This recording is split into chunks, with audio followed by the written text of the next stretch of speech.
part of that plan, of course, is to induce the gradual surrender of American sovereignty, piece by piece and step by step, to various international organizations, of which the United Nations is the outstanding but far from the only example.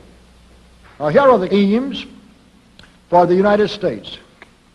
1, greatly expanded government spending for every conceivable means of getting rid of ever larger sums of American money as wastefully as possible. 2, higher and then much higher taxes. 3, an increasingly unbalanced budget despite the higher taxes. 4, wild inflation of our currency. 5, government controls of prices, wages, and materials, supposedly to combat inflation.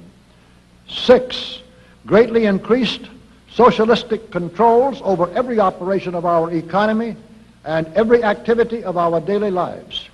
This is to be accompanied, naturally and automatically, by a correspondingly huge increase in the size of our bureaucracy and in both the cost and reach of our domestic government.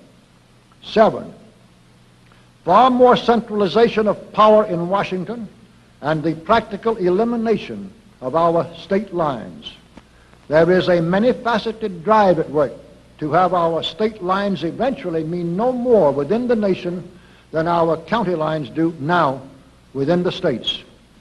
8, the steady advance of federal aid to and control over our educational system, leading to complete federalization of our public education. 9, a constant hammering into the American consciousness of the horror of modern warfare, the beauties and the absolute necessity of peace. Peace always on communist terms, of course. And 10, the consequent willingness of the American people to allow the steps of appeasement by our government which amount to a piecemeal surrender of the rest of the free world and of the United States itself.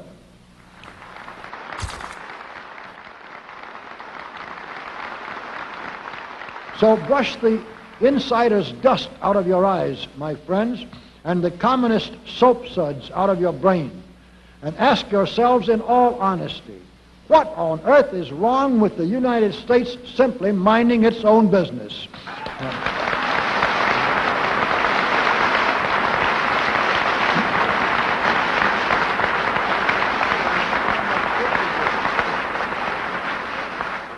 Or with having its foreign policy function primarily for the safety and benefit of the American people.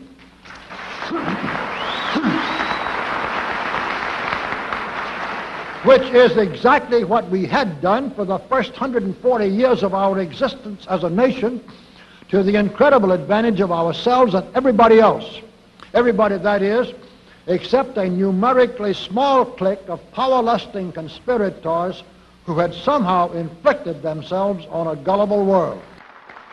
While we turn to a very brief summarization of what we hope the John Birch Society will help and even sometimes lead the American people to accomplish during the next 15 years.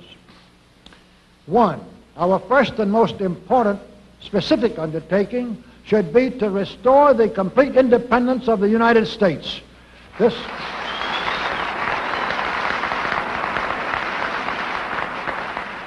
This includes our resolution to get us out of the United Nations and get the United Nations out of the United States.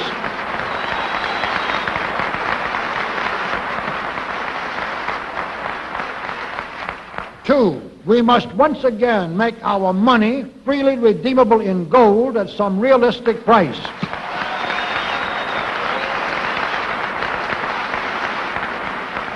And we must take all practicable legislative steps to prevent a recurrence of the enormous thievery and other subversive crimes that have been perpetrated on the American people through a contrived inflation by every president from Franklin Roosevelt through Richard Nixon.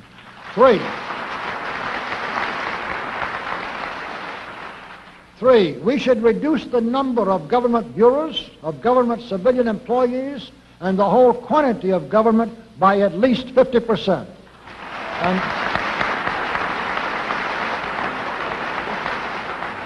And we should achieve at least this much reduction in proper fashion through gradually convincing a majority of the American people of the wisdom of such a course. 4, we should withdraw all American troops from every spot on earth that is not American soil, except when and where such troops may be required as decided by Congress to protect American lives and property from criminal vandalism.